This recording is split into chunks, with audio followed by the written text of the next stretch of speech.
How would I reduce shoulder injuries in CrossFit? After I posted a video about shoulder injuries in CrossFit, a comment came in from a box owner asking a great question. He said, so what would you do about it?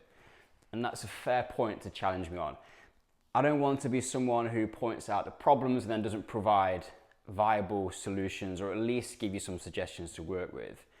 But before I get into it, bear with me for 1 minute whilst I lay out some context, because I'm conscious that there might be a hornet's nest around here that I have no intention of kicking. I'm not making content for the purposes of provocation in the pursuit of attention.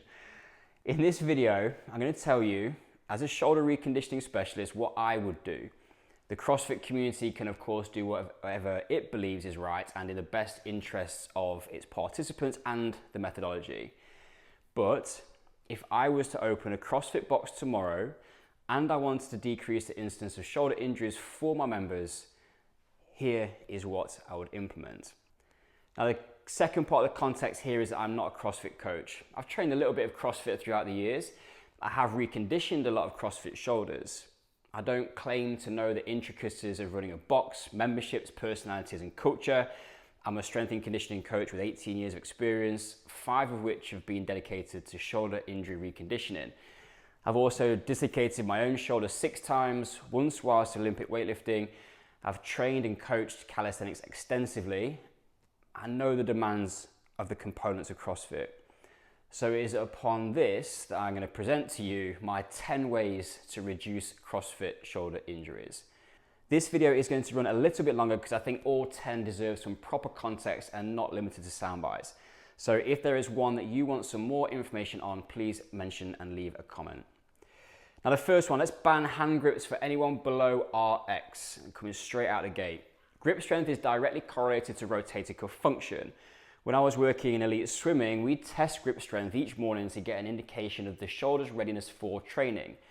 Low grip strength gave us a quick insight that helped us to make training load and intensity decisions, which would lead to greater athlete availability over time, i.e. helping us to reduce the risk of injury. You can see grip strength as a rate limiter for shoulder health. When the cuff gets fatigued, grip strength decreases and therefore decreases the potential load that you can put through the shoulder. Using hand grips bypasses that and lets someone stay on the rig longer than they've earned the right to do. People might worry about getting rough hands and torn calluses. That's a pretty simple solution. Spend more time on the rig without grips and your hands will get tougher. Earn the right to kip. This one might not be that popular, but it has to be discussed. And I'm going to come at it from a slightly different perspective that I think is normally used for the point of this conversation. Now, kipping is a legitimate part of the CrossFit methodology. It's a real skill, it's efficient, and it lets people accumulate more volume than strict work alone would allow. Elite CrossFit athletes kip because they've already built the strict strength underneath it. I'm fine with that. I'm not arguing against kipping. What I am arguing against is kipping before the shoulder can control the strict range that it is effectively skipping. Let me break that down. The hardest part of a pull-up for most people is getting out of that dead hang position. What the kip does is it allows you to use momentum to skip that part of the movement. It puts you into a mid-range position where typically you are able to produce more force. The momentum that you've built finishes the job, and combined you can get your chin above the bar. Now here comes the problem. When you drop back down, you're going to slam into that bottom hang position. The same place you couldn't pull out of to begin with because you weren't strong enough, but now you're descending body weight onto a shoulder and asking it to dynamically stabilize a significant amount of load in a position where it is weak. Now here's where it gets grey, because someone's always going to ask me, well, how many strict reps do I need to do before I'm allowed to kip? Honestly, I don't think a fixed number works. If I said that you need 10 strict pull-ups before you're allowed to kip, that's going to rule out most box members from ever kipping at all. And that's not a sensible standard, it's just gatekeeping.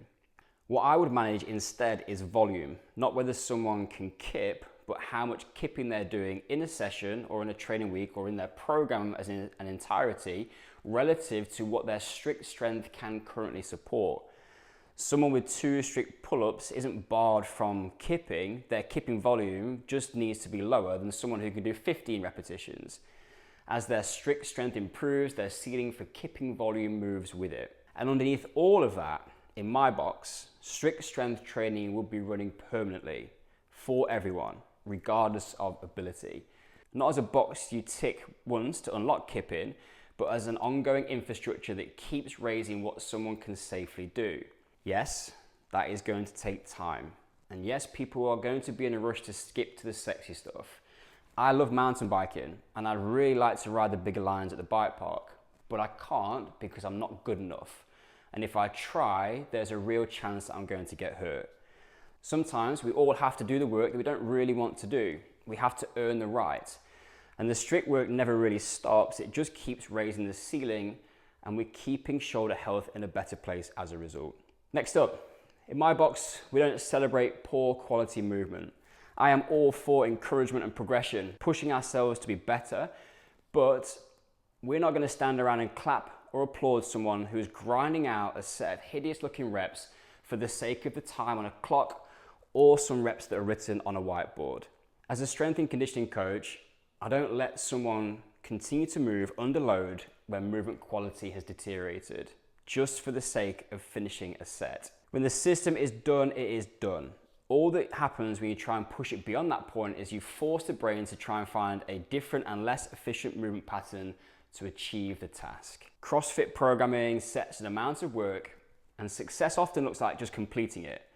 From an injury risk perspective, for me, that needs better management and direction from the coaches. Now, please don't deflect this by telling me that 1RMs don't always look pretty, because I'd agree. I'd also say that that's why we don't do them very often.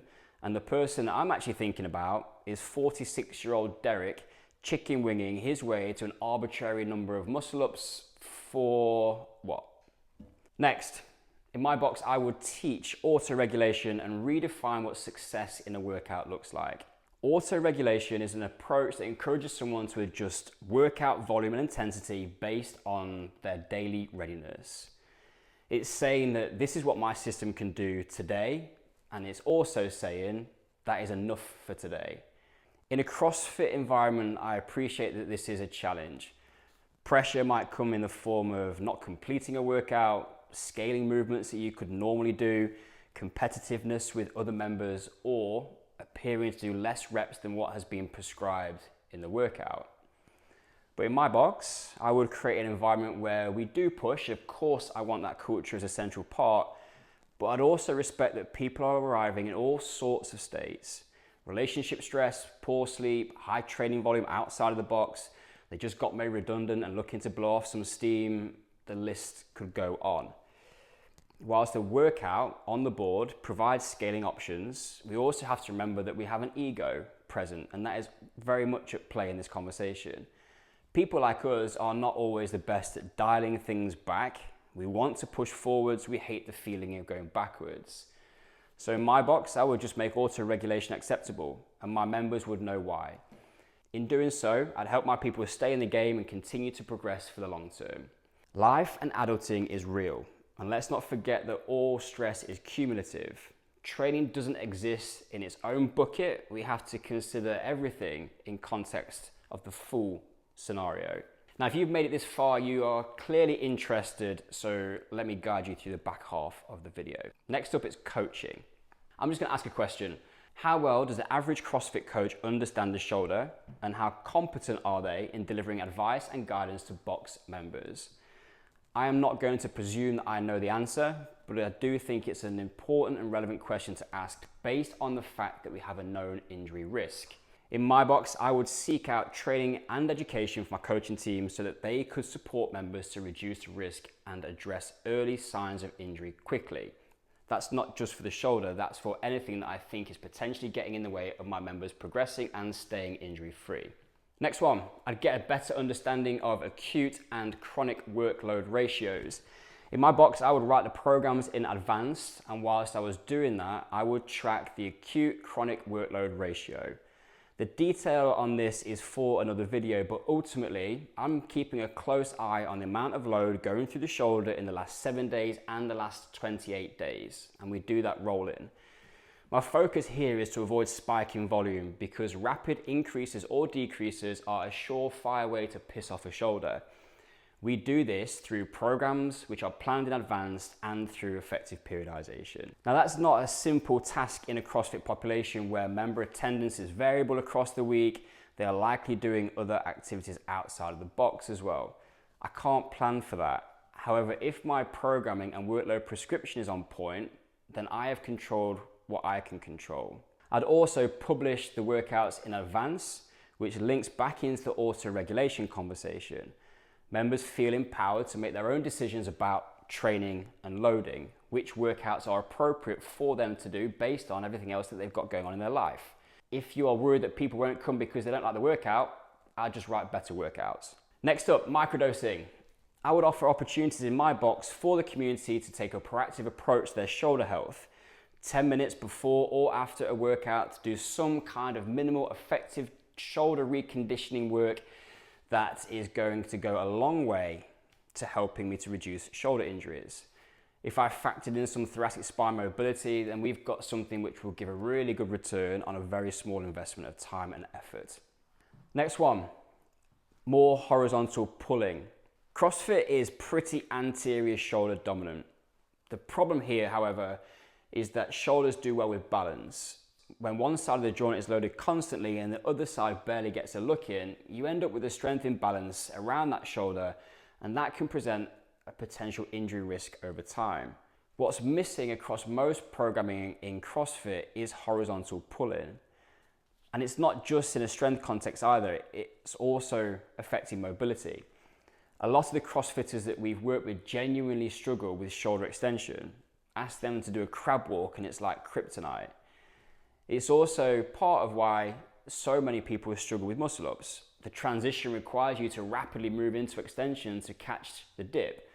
And if that range of motion isn't there, well, that's where the transition is going to fall apart and that injury risk is real. Horizontal pulling gets the shoulder moving into extension. It also works the subscapularis and the posterior deltoid, both which play an important role in decreasing shoulder injury risk. Again, without presuming to know how boxers program, I'm just saying that I would have plenty of loaded rows and posterior deltoids somewhere in my training week. It would feature frequently and consistently, and I believe that it would make a considerable difference to overall shoulder health. 2 to go. Next one, know your baselines. It's really difficult to manage a shoulder injury risk if you don't know where someone's shoulders actually stand. In my box, I'd have a simple audit available to all members that they can do on joining and at any other time that they might get some feedback from their shoulder during a workout. It would be a basic set of strength and range of movement markers that take a few minutes with the kit which is already sitting around in the gym. It's not about diagnosing anything, it's just about having a benchmark that you can compare against, but most importantly, a number of quick tests that challenge relevant positions and patterns and identify where a weak link might be present. Once identified, we can then tackle that in our microdose sessions. So if, for example, someone's external rotation strength is quietly dropped down, we can pick that up and get on top of it way before that niggle becomes an injury. To help you out with that, we've included a set of benchmark tests that you can run, and you can get the link to that in the description. Final one, wisdom. By definition, wisdom is the ability to use your experience, knowledge, and understanding to make sensible decisions, exercise good judgment, and navigate challenges effectively. In my box, I'd build a culture where questions are welcomed, knowledge is shared, and wisdom amongst box members is cultivated. You see, the highest expression of coaching is when we progress to a place where the person or the athlete that we are working with is able to make decisions for themselves.